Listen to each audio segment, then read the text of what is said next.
Yes. Good morning to all of you. We have 23 students right now. It's uh, so we have near about 40 to more than 40 to 45 students are there. So we will wait for 2 to 3 minutes, not more than that. Then we will start our lecture. Okay. Is my screen is visible? Good morning, Om. Good morning, Sumant. Good morning. Yes, your screen is visible, sir. Yes. Okay. Thank you for confirmation. Okay.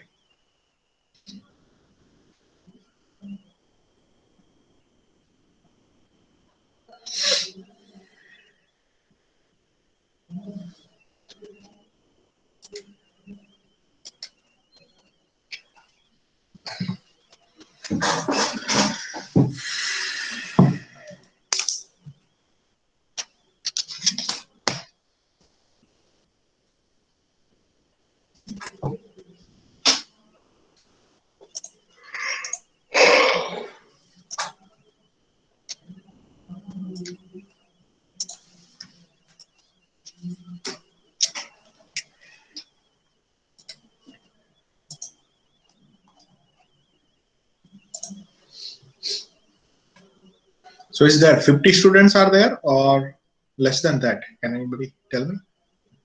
कितने लोग हैं ये पूरे class में? 45. 55. Okay. Okay. 45. 45. Okay. So 45, sir. 45. 45. Okay. Okay. Okay. Approx 45. Done. Done. Done. So this is the IT. Okay. I think this time there is a batch-wise distribution, something different, but we'll consider 45 students. So 30 student has joined. That we will start slowly, and later on if the student will join, then also they can get the idea on overall discussion. Okay, so again there is a good morning to all of you. I am Professor Vishal Soratia from Marwadi University ICT department. I am here since 2013. This is my 7th year in this college and university. I have completed my master's also from the Marwadi Education Foundation in GTU batch in 2014. I have done my master's on electronics and communication, and right now doing my PhD in same from the Marwadi University on photonics and optical fiber communication topics. So my area of interest, which is related to the communication, especially on optical communication, then material science, and little bit flavors of the physics and material formation using a different chemistry process. So it's a blended topic which can merge a chemistry, physics, communication, and so much variants are there. So this subject I'm going to take in a GTU in EC2 class as well as in your ED1 class. And we have a contact hours of 3 hours of the lectures, and 2 lab sessions are there.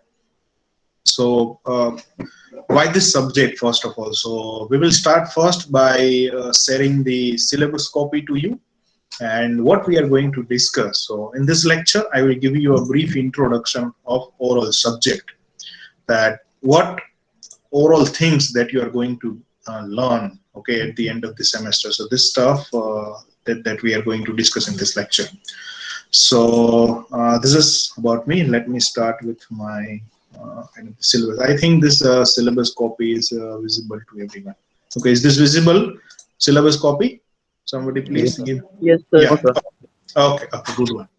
So this is a subject code 3140707, semester 4. Subject name computer organization and architecture. So this is a core course, and the teaching scheme is 302.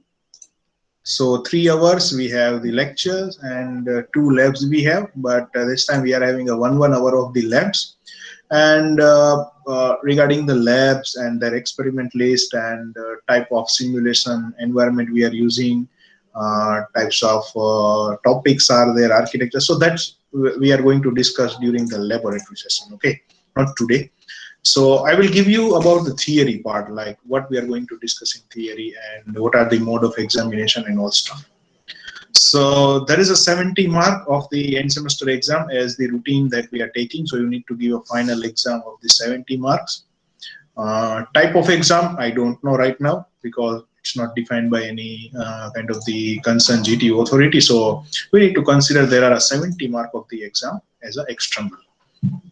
30 mark, which is a mid-semester exam. You need to give a mid-semester exam over here. And from that mid 1, mid 2, that your 30 mark is going to be awarded. And 30 mark of the Viva. So at the end of the semester, your Viva is going to be taken by me or any other faculty. The 30 mark going to be evaluated from that. Internal, which is a 20 marks. So the 20 mark contain the assignments, laboratory exercise, and depend upon that the internal mark is going to be awarded from that. So overall there is a 150 mark of the teaching scheme we have in GTU. Directly we will first jump to the course outcome of this particular subject. Okay, so what is a course outcome? And I think all of you are aware about that. Like course outcome, it means like what type of the outcomes or what type of the learning, okay, that you can get at the end of this semester after learning this particular subject. Okay, so if we start with the first outcome, which is identify and explain the basic structure and functional unit of digital computer. So we need to take a word, it's a digital computer. So whatever the computer organization and architecture, this entire subject which is related to the digital components. Okay. So in last semester, I think you have studied a subject named as a digital fundamentals. Okay. Can anybody tell me which type of the topic that you have studied in the last semester? Can you just give the name, open your mic and give me the name of the topic that you have studied in digital fundamentals? Yes, everyone, open your mic and tell me which type of the topic you have learned in the last semester in digital fundamental subject.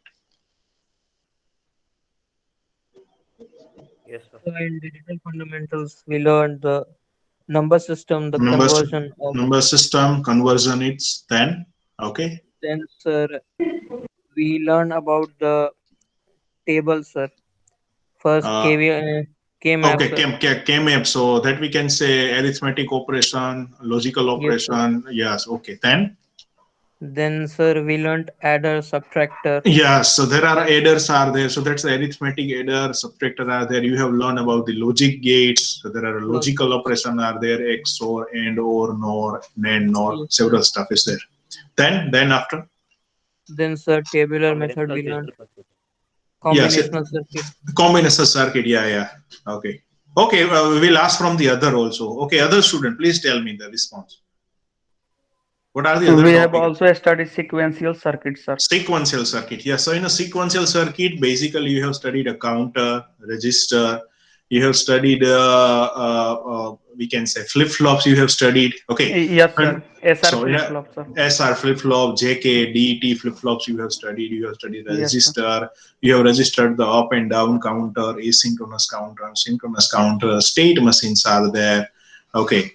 So this all stuff that you have studied in the last semester. If I'll tell you that this is a fundamental subject for this particular COA, kind of the entire subject. So whatever the discrete component that you have studied, okay, like you have individually studied a register, you have individually studied a counter, you have individually studied kind of the shift register or multiplexer, demultiplexer, encoder, decoder. So what this computer organization and architecture subject, it is a combination of all these digital components or the different functional unit. So if we combine all these discrete digital units and components into the one place, okay, and we will manage their working, like whenever we are having a memory access, we are using an encoder and multiplexer. Whenever we are having a kind of the addition type of the task, then we will use adder. Whenever we are having shifting the kind of the digital data from one to another, then we are using a shifter, or we can say we are using a register. Whenever we want to count the instruction, like at this particular point, this instruction need to be run. So at that instant of time, we are using a counter to calculate those steps. So we can say whatever the component or whatever the different function unit that you have studied in digital fundamentals, you will get the basic, again, the brief idea of this all different function unit, that how it will make one computer, how we can make it digital computer that is having a combination of all this functional unit, which will become a, which will make their functionality together and perform one specific task. Okay. So this is a first course outcome, that how this functional block discretes are there, but now it's combined and how it will work. Okay, so there is a first outcome you will get. Next outcome you will get assembly language program, and what is the role in a working of various functional unit of computer for executing instruction. We will give a simple example of that. Let's consider you have one calculator. So once you will press two numbers, like you have pressed 20, then you have pressed the plus sign, then you have pressed the 30. So 20 plus 30. So this is the input you have given, like you have given the instruction to your device that I will give a two number, 20 plus 30. And I will the command to do the addition of both of them. So what is this stuff? Like you have given a two numbers and you have given the instruction to do the addition of that. So this is to your input. And what your expectation, like whatever the addition of this number, which is a 50, which going to be displayed in your screen. So this is your output. So likewise, whenever you are pressing these buttons like 20 plus 30, so whenever you are pressing this button, what is a backend side program which actually execute this process of the addition? So that language, that assembly language, the program associated for this addition, program associated for transferring the data from one place to the another place, for subtraction, for logical operation. So what are the different language programs are there? Assembly language program are there to execute this instruction, that we are also going to be learn from this particular subject. Okay. Third, we are going to learn the different that design the processing unit using a concept of ALU and control logical design. So what is the ALU? Which is a arithmetic and logical unit. So arithmetic program, you can say it's a addition, subtraction, multiplication. So these are the arithmetic process are there. Logical, we can say AND, OR, NOT, XOR, XNOR. So these all are the logical operation. So how we can design one central unit or one combined unit which can do this all tasks. Like whenever you will instruct them, like do the addition of these two numbers. So what you need to do? You need to give the instruction that now you need to do the addition and this is your two numbers. Add both of them and generate the output. So that is an operation executed from the ALU as a adder. Okay, second instruction you have given this two number, take this two number and perform the NAND operation of that. So what is the task at that time of ALU? ALU will do the NANDing of this both number and it will give you the output. So how this one unit which can perform all these arithmetic tasks, how we can design that and to control their operation, like at a time one operation going to be executed, either adder, subtractor, and or not. So how the control separate unit is there to control their operation. So their control logic design and arithmetic logical unit. So design of that we are going to discuss in this particular computer organization architecture chapter. So how this ALU design, how their control logic design, what are the basic fundamental of that we are going to discuss in this particular semester. Fourth outcome you will get. If you have any question, any doubt, I request that please open your mic and ask directly, because just shifting from this to chat box, it's become difficult. So please do this practice. Sir, Yes, please. sir, this subject is theoretical or programming subject?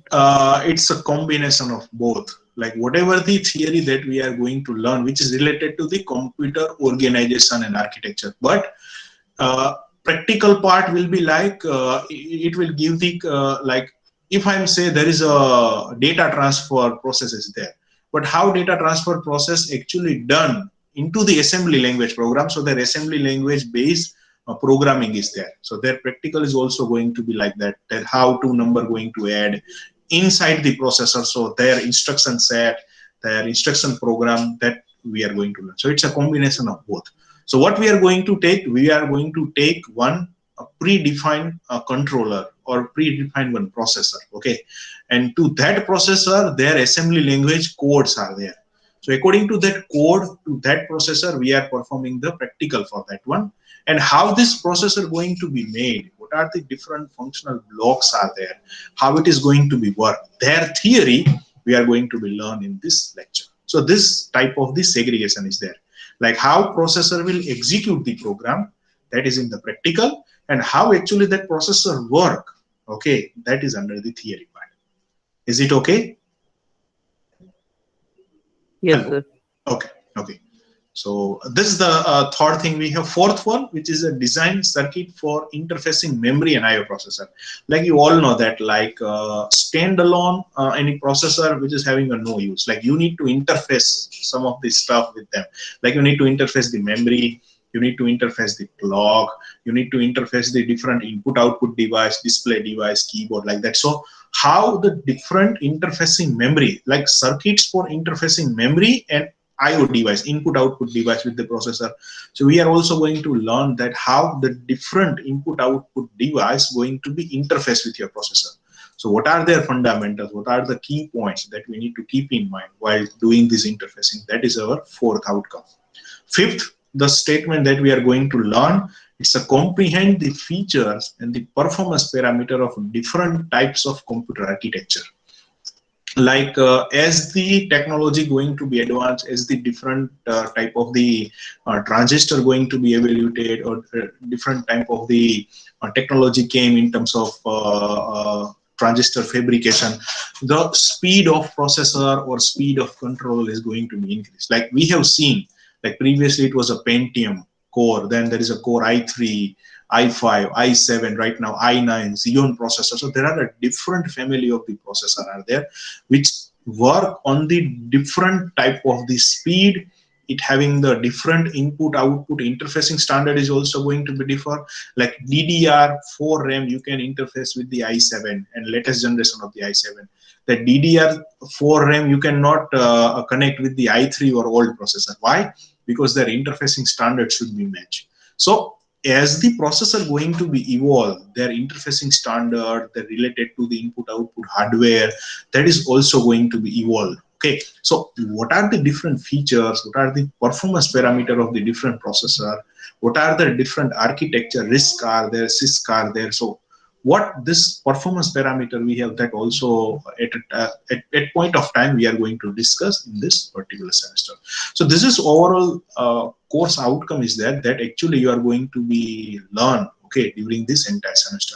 So majority of the portion of this particular subject is towards that assembly language program, like what are the different assembly language program to execute the instruction, then the design of ALU and their processing unit, control units, and then what are the different interfacings are there. This is a majority weightage are there, 30, 25, 25. So we can say 80% are given to this particular topics. Rest of the 10% basic structure and the performance parameter. So this is overall mark weightage is there, and the kind of the syllabus content is going to be designed accordingly.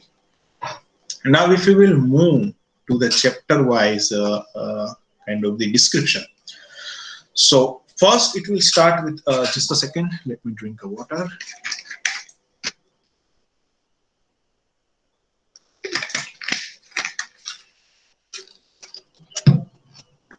So in the first chapter, as per our syllabus, what we are going to discuss, that is computer data representation. So you can say computer data representation, it means like whatever the information you have, like you have given some number from keypad, you have just input something, input some signal into your system, you have given the audio to them, but when it will reach to the computer, how those data are going to be represented. You all know that the data is going to be represented in terms of the 1 and 0s, but there are a different type of the data types is also going to be there, like fixed point, floating point. Okay, you know that, like fixed point, there are addition process is different, floating point is also different. So you have learned this stuff in digital fundamental, like how fixed point addition is there, floating point addition is there, how this both data going to be represented, how this conversion going to be occur, like from binary to decimal, decimal to binary, hexadecimal, octal, and several stuff is there. So the basic fundamentals of this all one, like you can say there is a revision of the digital fundamental subject that you can see in the first chapter. Like what are the arithmetic operations are there, what are the logical operations are there, what are the shift operation are there. Okay, for that, what are the different kind of the floating point or fixed point representation, what are the number systems. So that brief that we are going to discuss in the first chapter, which is in computer data representation. Second chapter, we are going to discuss basic computer organization and design. Like basic organization, it means like how the different block is going to behave. Like we are having a register are there are having some ALU unit are there, just for example. So how this all are going to be related with each other. Okay, what are the different instruction are there? Like if you want to jump your data from register or from memory to the ALU, so what are the instructions are there? Okay, how much time it will take? What are the number of cycle it will take? So that basics of their organization and their design, like where we need to put to control this, which type of the block we required. So that stuff, description of that, the design aspects, that is we are going to discuss in the second chapter. So we have started with the bottom, like how data going to be represented and what are the different operations are there with that data. Now that operation going to be performed by some block. Now, how this block going to be arranged and what are the relation between all that block, okay, interrupt, okay, description, instruction cycle. So how this all block are going to connect with each other, how much time it will take, how much instruction it will take, this stuff we are going to discuss in the second chapter. Third, we have a assembly language programming. So that's 8 hours are for that, which is, I think there's the highest, okay, in kind of the entire stuff. So assembly language program, like, if you want to execute some operation, like you want to add a 2 number, okay, so there I will give just an example for that, then I will go with that, like what is assembly language program, how it's going to be work. So assembly language program, just take a simple example. You are having some external memory devices there, external memory chip is there. So from that chip, there are a 2 number is already stored in that chip. What you need to do, you need to take those 2 number into your processing unit. You need to add this 2 number, and again you need to copy back to the memory kind of the device. So to do this operation, we require some set of instruction. Like first instruction will be like first that external memory data going to be loaded in the inside memory structure, or we can say inside register of your particular CPU. So वो क्या होता है कि external कोई memory वहाँ पे रखा हुआ है. First, it will just take those memory into the temporary register which is available inside of your processor. Then what it will do, then it will take a second number, then this both number going to be added, then again it will send it to the temporary register, and from the temporary register it is again going to be loaded to the memory device. So this will take some cycles, like first it will do this one, then it will do this one, then it will perform the arithmetic operation or the logical operation, then again it will store to that location. So to do this process, we require the set of codes.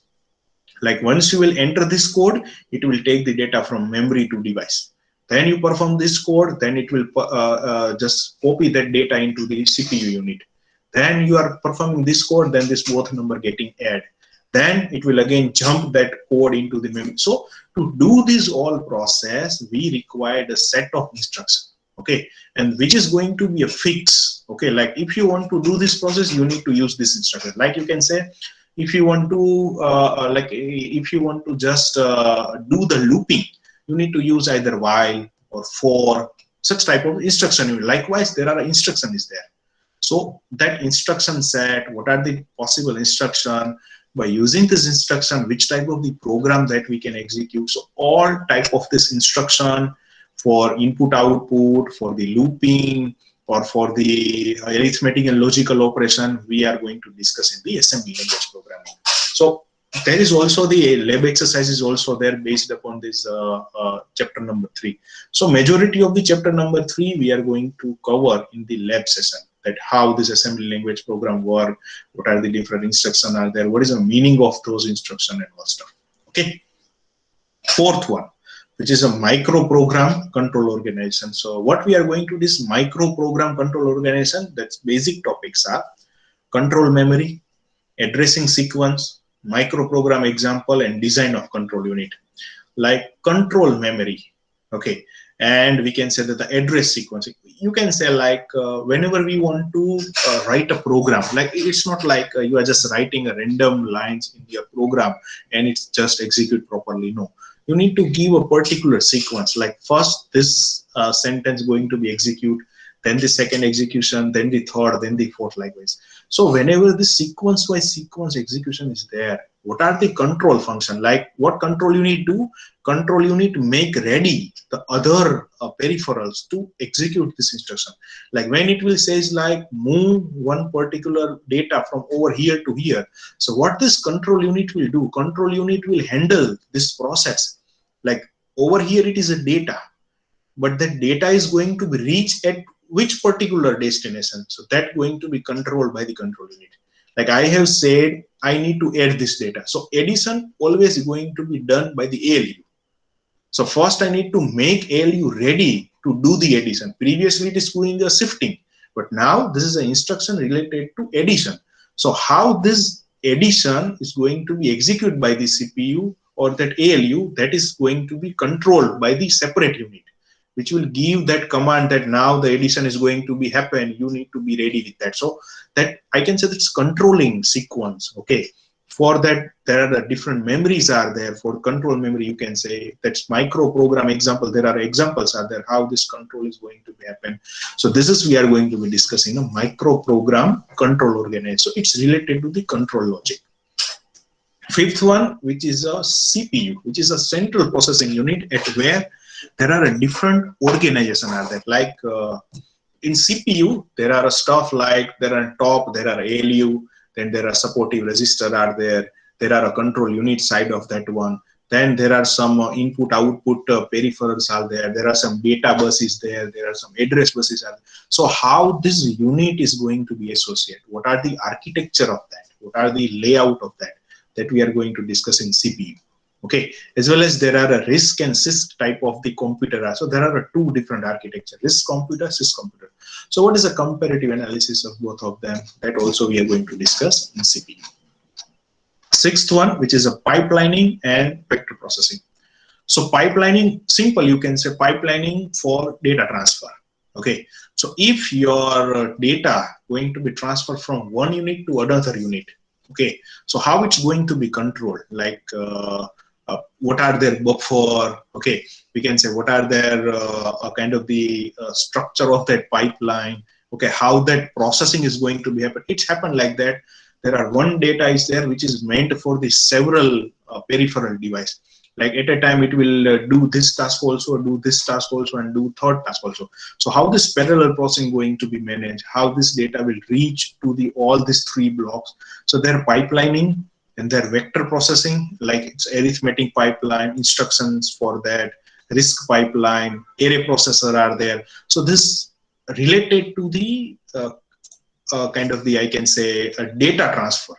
Like there are a CPU has already done this process, but how this data will reach to the particular destination, for reaching their data over from the CPU to one particular device, how this pipeline was made. Okay, what are their kind of the basic characteristic, like that much of the connections are there. Okay, simultaneously that much of the data going to be output from that. If there are multiple, okay, instruction is coming from various unit, how combine this pipeline, how that data combine in pipeline, and then it is reached to the destination. So this pipelining structure is going to be considered over. You can take a simple kind of the general example is there. Okay, there are one particular water distribution kind of the center is there. From water distribution, depend upon that, over here there are a kind of the shortage of water, and so according to that you will just kind of the control the valve over there. Like over here valve need to be open larger, or we can say wider or not. So according to that flow will be controlled and water will be reached over there. it's also going to be like that. From that particular pipeline, it is also distributed to 3 another society. So how you are managing this, like you are managing from that intermediate of that pipeline center, sub pipeline center, or from the CPU side. So this is a pipeline structure, how data will reach to that destination, and how that's proper amount of the information reach to that particular device. So this is all pipelining structure which is related to the data transfer. Like data तो generate हो गया, लेकिन अभी वो right direction में वहां पे पहुंचेगा कैसे, फटाफट कैसे पहुंचेगा. So that all stuff we can say under the pipelining and vector processing structure. Seventh, we have a computer arithmetic. Okay, so what are the different addition, subtraction, multiplication, and division algorithm are there for this arithmetic operation, floating point arithmetic operation, decimal arithmetic unit. So what are their computer arithmetic? Okay, which is actually, and it, we can say it's related to the assembly language programming also, like how this arithmetic unit is going to be happen. Like I can say I want to add 2 register, or I want to add this 2 number. So it's not like that just by adding a 1 instruction you can add this number. No, there are a set of code is there. If you execute that code, then addition is going to be occur.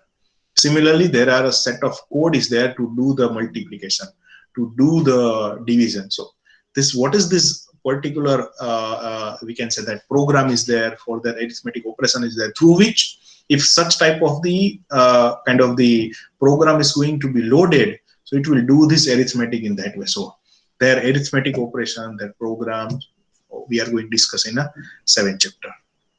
8th chapter, it's an input and output organization. So we can say whenever data is going to be reached to the outer world, okay, we can say then outer there are memories are there, serial communication are there, okay, input output processors are there, interrupts are there, okay, asymmetric, symmetric data transfer mode. So once the data is generating from your CPU, but now it is ready to transfer their decision into the outer side, like in a display, in your key, in kind of the taking an input from keyboard, displaying to the any particular LCD or LED, then taking the input from the external memory, need to display in the display device. So how this input and output organization is there, in which mode of this data will be transferred, serial mode, parallel mode, related to that, what are the standards are there, what are the different mode of operations are there, that is inside the input output organization. 9th one, which is a memory. So there are several type of the memories are there. You already know, like when you are going to purchase a computer, there are several memory are associated with your computer. I can say cache memory, RAM is there, ROM is there, SSD is there. Okay, in cache memory also there are a level 1, level 2, level. So there are a different type of the memory, depend upon their operation, depend upon at which near to the processor it is associated, there are different operation has been defined. Like whatever the actual arithmetic and logical operation is going to be there, which is through the cache memory. Okay. After that, whatever the program that you are stored, which is through the RAM, whatever the fixed data, okay, that permanently you want to store, which is through some HDD. So how this different level of memory, what are the characteristics are there? So that's all inside the memory organization. So what are this memory, like main memory, auxiliary, associative, cache, virtual memory? This is all going to be discussed in the memory organization and their hierarchy. 10th, last, we are going to discuss that what is the characteristic of microprocessor or multiprocessor, interconnection structure, interprocessor arbitration, communication, synchronization, case coherence, shared memory, and all stuff. I'll tell you like that. Whenever you say the process, whenever you just see the different name of processor, like it's a i3, i5, i7. So over there it is written like it's a quad core, or it's an octa core. So what this octa core, like there is a 8 cores are there.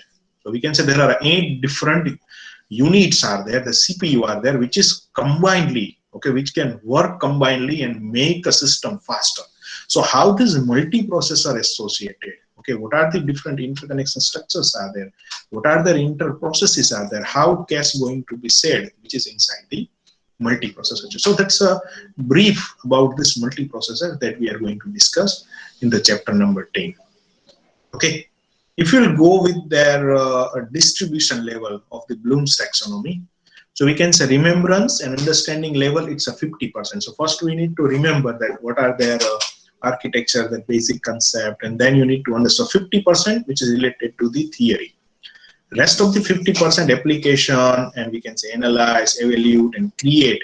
So which is near to the 50% more. So you can say it's a 50% separation is there.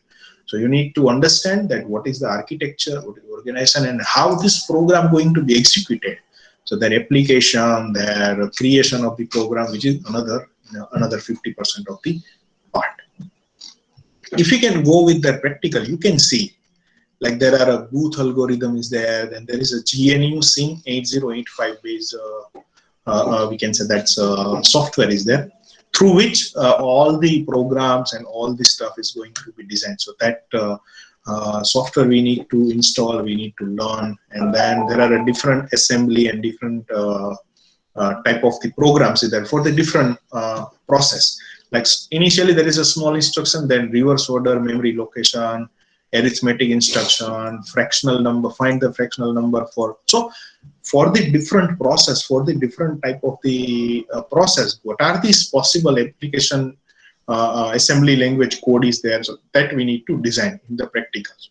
Okay, so this is the overall stuff we have inside of this assembly language programming. In the last we have ALU design, and there is a brief introduction about that, what is a MIP processor in Verilog VHDL. Like to design the processor, to design this stuff, we are having another programming language which is name is a Verilog.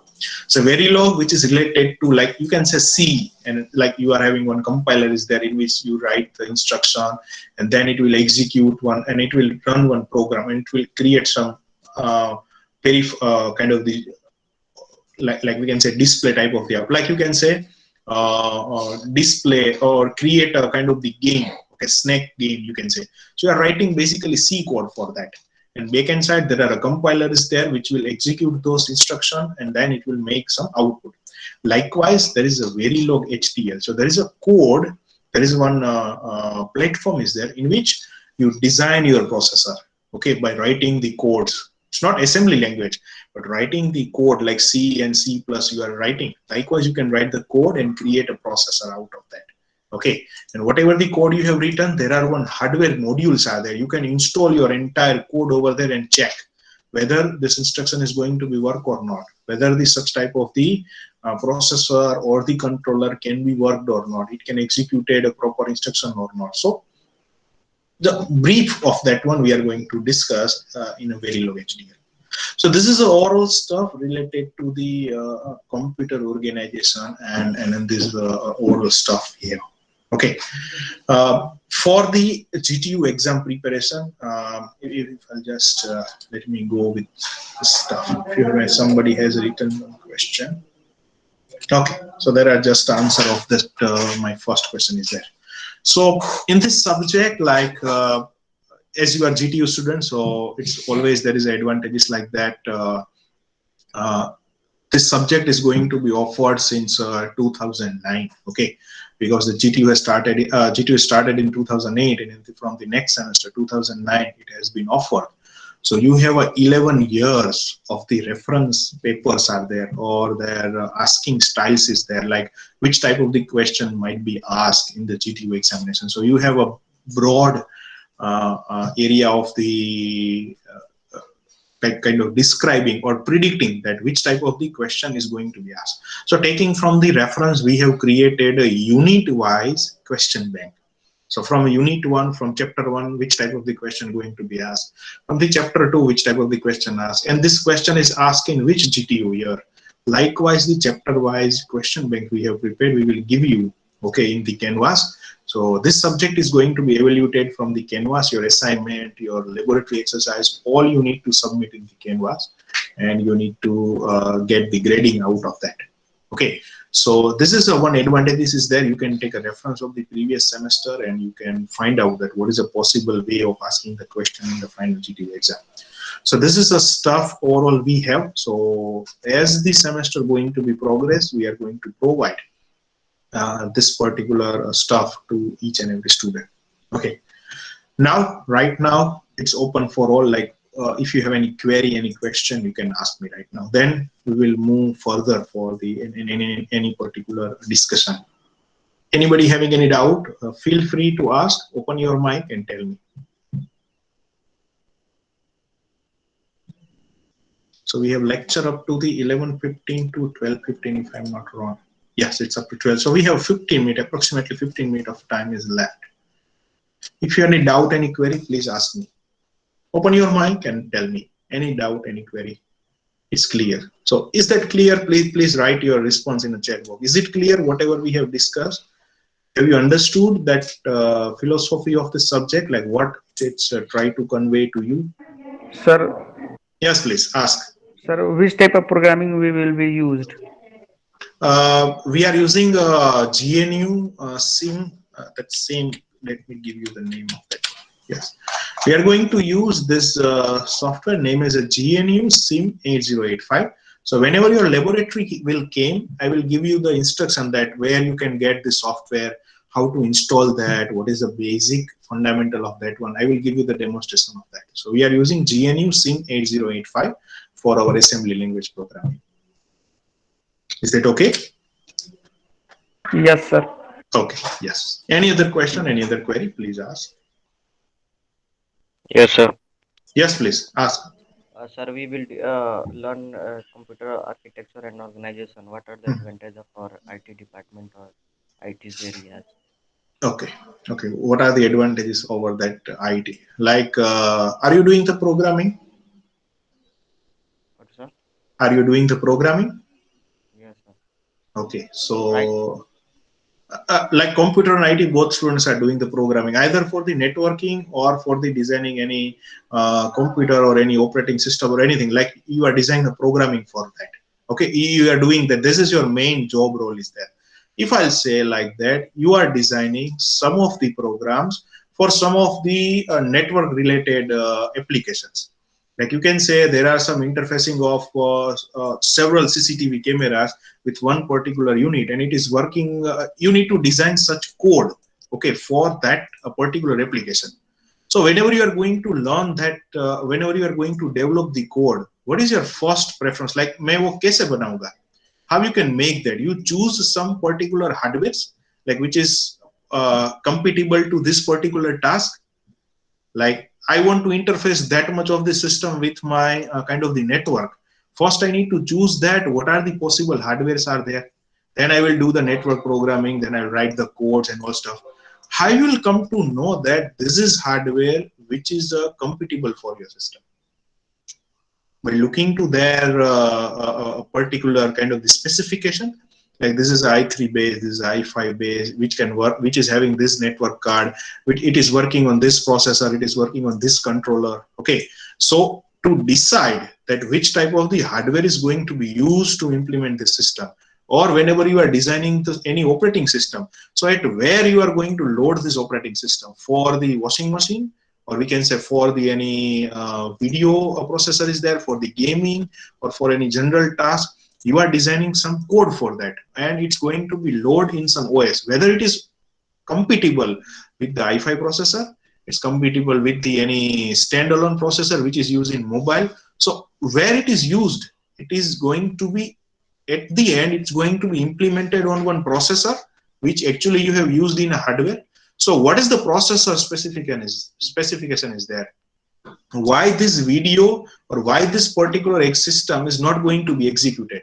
Because it is not having that much of the cache memory. Like it is having that much of the bit of the data transferring from the input, but it's not going to be taken to the system. Why? Because their memory interfacing is not proper, or their interfacing between the device and this input, that processing device and input device is not proper. How you can get the idea? You can get the idea by looking to the specification. What is the architecture of your system, which actually you want to use to interface your device? So to understand this concept, we need to learn this processor and this architecture. Like you can say you are choosing an i7 processor for this one. So with execution of your program, there are a number of data going to be generated. So how data going to be processed? And whether the processed data from this algorithm, whether it is compatible with this operating system or not. So how you can get the idea from their pipelining structure, their frequencies, their operating possibilities and all that. So this is the stuff which actually going to be used whenever you are making the compatibly with the input and output device. So in that manner, this stuff is going to be used. This is a specific application of this particular subject. Is that okay? Am I Okay, communicating sir. with you? Yes. So for that purpose, architecture we need to use. So without knowing the hardware, how you can create the software for that? That's the simple one-line answer I can say for the we can say architecture and organization component. Yes. Any other student? Any other query? Please ask.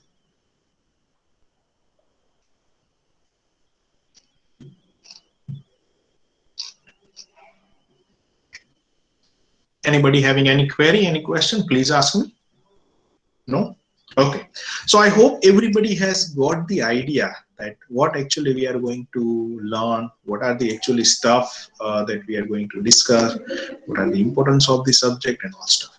So now we have approximately 10 minutes we have. So what I will do, and this is a tradition that we need to follow throughout the semester, that we need to kind of the write summary of the lecture. Like in 8 to 10 lines of the summary, you need to write at the end of the lecture. That will contain that what you have learned in this lecture. आपने क्या पूरे lecture में पढ़ा, उसका topic wise, point wise, you can write a 10 line of the summary and you need to type it in the chat box. मैंने ये पूरे semester, ये पूरे लेक्चर में ये चीजें पढ़ी, मुझे ये पता चला. This is a topic that we have discussed. So likewise, you need to write a summary of 10 line of the summary. You need to write at the end of the lecture, every lecture. So be ready with that. So आपको आज क्या लिखना है? You have a 10 minute of time. Write down the summary of the lecture, and at the end of the summary, you need to write your enrollment number, complete enrollment number, and name. If you're a D2D student, you write D2D and then number and then name. Likewise, the summary you need to write and you need to paste those summary in the chat box, and that is a response considered as your attendance. So जो वो summary लिखेगा उसी का attendance मैं consider करूँगा. So this is a rule and this is a tradition of this particular lecture. So please write summary in the chat box. At the end, it should contain your enrollment number and name, so I can consider your presence. Everybody start typing, writing. You have a 10 minutes of time to do that. Meanwhile, if you have any question, any query, you can ask me by opening your mic.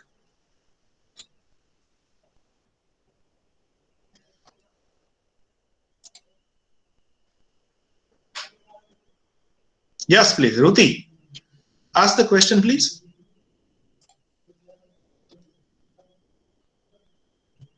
Hello. Ruti has raised the hand. Any question, Ruti? Ruti Ugreja. Okay. So it's bad. No, okay. So please, guys, I hope that this lecture will kind of motivate you for this subject, and in upcoming this semester, you will get the best out of this one, and you will get a maximum out of this computer organization architecture. It will help you whenever you are doing a job related to this particular subject, and whenever you are just doing your professional practice, this subject will help you. I hope you have enjoyed this lecture, and it's going to be continue in next lectures also. So whenever you have doubt, any question, you can ask me. This is my mail ID. So I will just display my, let me just display this PPT for my contact detail. Yes, so this is my contact detail, vishal.sorathia9 @marwadieducation.edu.in. You can contact me on this, my mail ID. Okay.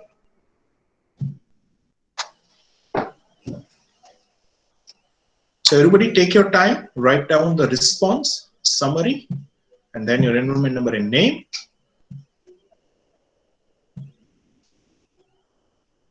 Once you have written those summary, and if you're not having any question, you can leave and wait for the next lecture if you will. And I have told you to write in a 10 lines. I have speak near about a 45 minutes, and in just 3 lines, if you will just conclude.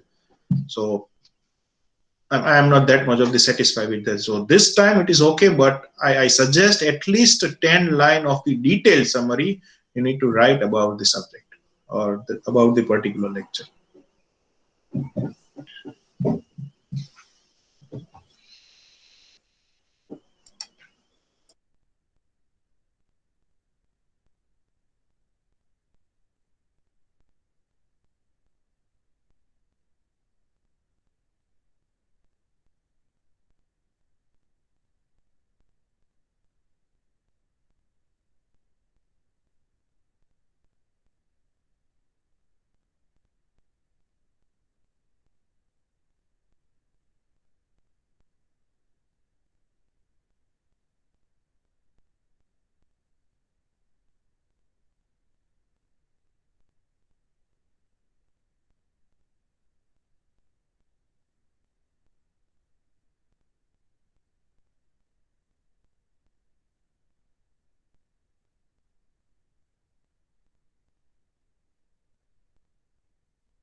Yes, Gaurav Kumar.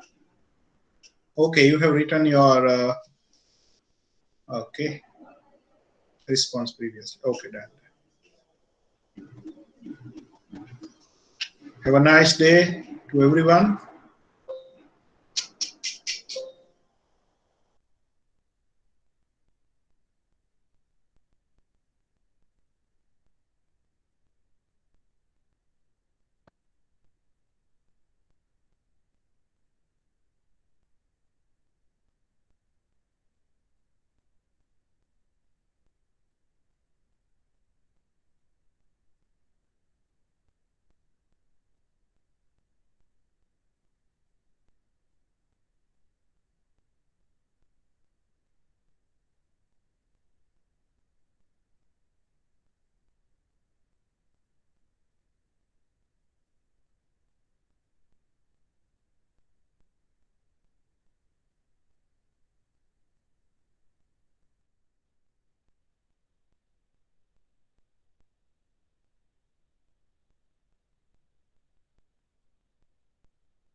So those who have written the response, they can go. Okay, and wait for next lecture if you have.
શું છે કૃતિ Vaghela decline.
Thank you.